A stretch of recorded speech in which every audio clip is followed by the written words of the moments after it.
Hello, my name is Megan Chapman, and this is my Interpersonal Communication Project for HSCO 508 at Liberty University.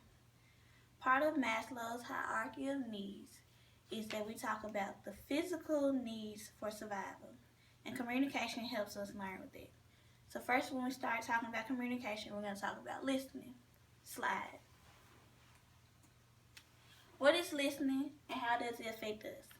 Well, first off, Burley Allen states that listening is more than hearing. That's one of the misconceptions we have. Therefore, an important part of communication is actually being able to listen. However, there's a difference between listening and effective listening. Burley Allen states, when we think about listening, we tend to assume it is basically the same as hearing. This is a dangerous misconception because it leads us to believe effective listening is instinctive. As a result, we make little effort to learn or develop listening skills and unknowingly neglect a vital communication function, thereby denying ourselves educational development and increased self-awareness. Slide. So, what is my overarching goal? My overarching goal in regards to listening is to be able to not only communicate more effectively, but to also remove all bias, judgmental parts, as well as have more respect for the person I'm communicating for. My overarching goal is to be able to successfully communicate with others respectfully, caring, and without being biased or judgmental.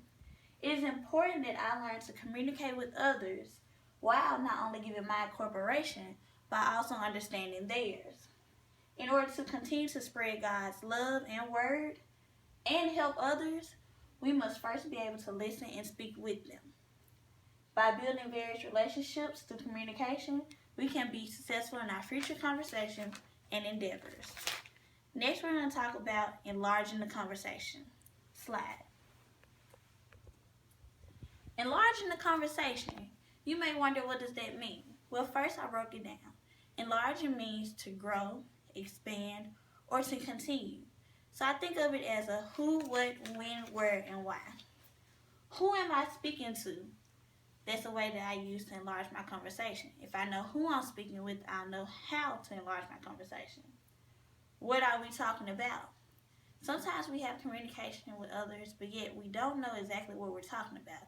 So our conversation can either go left or right. Where? Where do we plan on going with this conversation? That's another part of enlarging it. When? When have we decided to talk about this? Are we talking about it at a chaotic time or at a calm time? Why? Why did I decide to sit down and speak with this person? And lastly, how? How are we going to communicate? Slide.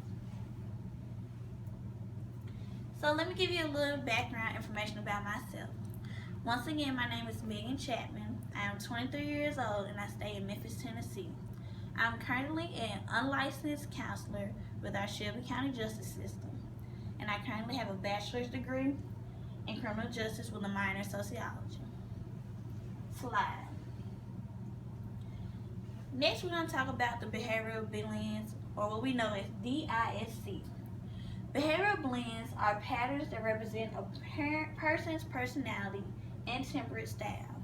This is compiled of 4 quadrants, which are dominant, inspiring, influencing, confident, cautious, and steadiness. D stands for active or task-oriented. I stands for active, people-oriented. S stands for passive and people-oriented. And lastly, C stands for passive and task-oriented. So we're going to talk about my specific behavioral blend. Slide. Amiable me. Amiable Megan. A lot of people have considered me to be amiable because I am not only a S for a steady specialist, but I am also a CS, which is a competent specialist. Some characteristics of myself is I'm sensitive and submissive, loyal and friendly, humble and pleasing, not overbearing and confrontational. Things I need to work on is I need to increase my confidence and speak out more.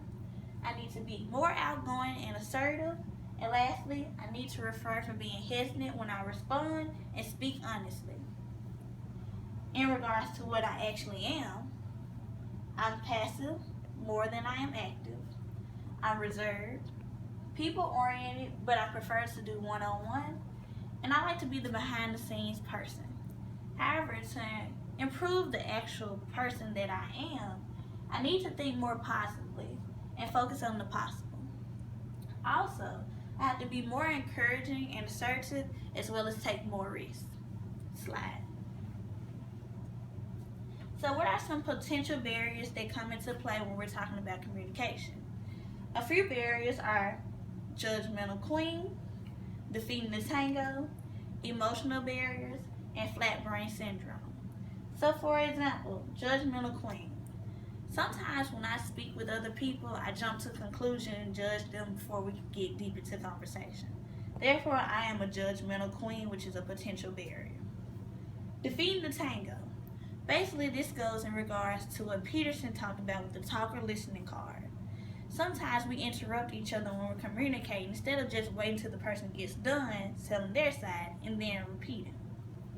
Emotional barriers. During heated conversations, we tend to say things we don't mean because we're upset and emotionally disturbed. Therefore, emotional barriers come into play.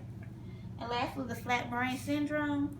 That is a compile or a completion of everything that has come together, including the tango, being judgmental, not listening, using emotions, coming together, making this slumped over person that doesn't understand what the person that's speaking with them is saying. Slide. So, how do we break those barriers, or what are some consequences of those barriers that we need to break? Chaos, confusion, disorder, fear, conflict, lack of relationships, the list goes on. Whenever we allow those potential barriers to remain, we tend to have various consequences that arise. So let's speak on some solutions for those. First, let's lack judgment. When we're speaking with somebody else, we don't need to judge them. Have respect for them. Let them say how they feel, and in return, we can repeat how we feel. Listen with your ears and not your mouth. Repeat to make sure you hear them right. A lot of times when I'm communicating with other people, I assume that what they're saying is what they mean. However, they could mean something else. So a perfect way to break that barrier is to repeat accurately or repeat it to them to see if that's what they really mean. Place all emotions aside. When you are having a heated conversation, the conversation needs to stick mainly to that. Don't bring up things from the past, so forth, okay? Be respectful. Respectfulness is the key in regards to effective listening and communication. Treat others how you want to be treated. I cannot sit here and express my concerns to someone and not allow them to express theirs to me. Lastly, think before you speak. Sometimes we jump to conclusions and say things we don't mean to say.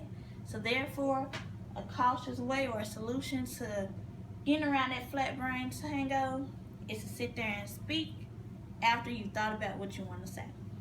Slide.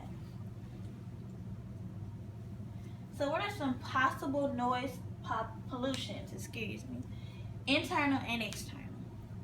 Internal possible noise pollution, is the devil, our egos, our pride, emotions, and beliefs. External pollutions are peers, situations, environment, the person involved in the conversation. For example, over this semester, we watched a movie called Fireproof.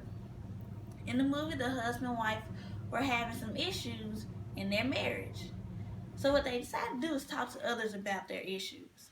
While they were talking to others, the wife's friend kind of gave her some bad advice that she may have took and sat there and kind of ran her husband away. Therefore, an external pollution is peers. Situations can also be an external pollution because we could be in a chaotic environment. If we are in a chaotic environment, our situation may end up being bad as well. Internal, I have the devil. The reason I say that is most of the times we prejudge people and we talk from what's on our minds. The devil can place various things on our minds that we really honestly don't mean, but hey, he's bottling our insides, he's bottling our heads, so we say things like I said, that we don't need. Slide. Noise solutions. Selecting the appropriate time to communicate. This goes back to the situation and environment. If we select the appropriate time and environment, we shall be successful. Removing all bias. Removing all bias allows us to lack judgment as well as be respectful to the person we're communicating with. Faith. I put faith in there because if we keep the faith and we stay respectful, we will be able to overcome those tests and trials of the devil. Repeat to confirm understanding and meaning. You repeat the things you've heard just to make sure you heard them correctly. Keeping the conversation between the ones involved in the conversation. No outside witnesses, no outside advice givers. That right there will keep your effective speaking with the person you're communicating. Prayer and practice. Practice makes perfect. Therefore, if we practice what we preach, we will be able to be effective speakers. So those are a few noise solutions that I need to work on so that way I can overcome the noise pollution. Slide. So finally, I'm going to talk to you about my call to action. My calls to action are the various techniques, skills, steps, and practices I'm going to practice so that way I can become a better and effective listener as well as a better and effective communicator. First, I'm going to listen completely. Instead of breaking into the conversation or interrupting someone when they're speaking with me, I'm going to listen completely to what they have to say. I'm going to wait and give them the opportunity to state everything they have to say. Then I will respond. Next, it says repeat. I can't stress that enough. Repeat, repeat, repeat.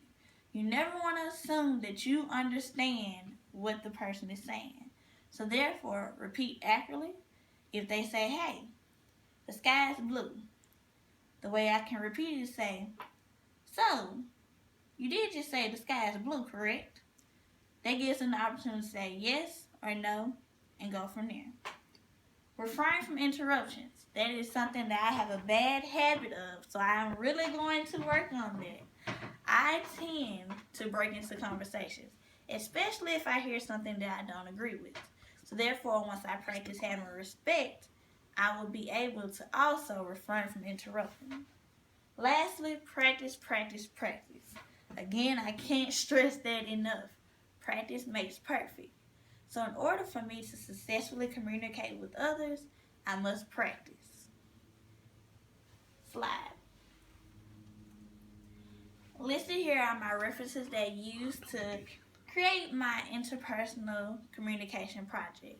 There are many other topics and so forth that we could have spoke on. However, in regards to myself, I gave you a few.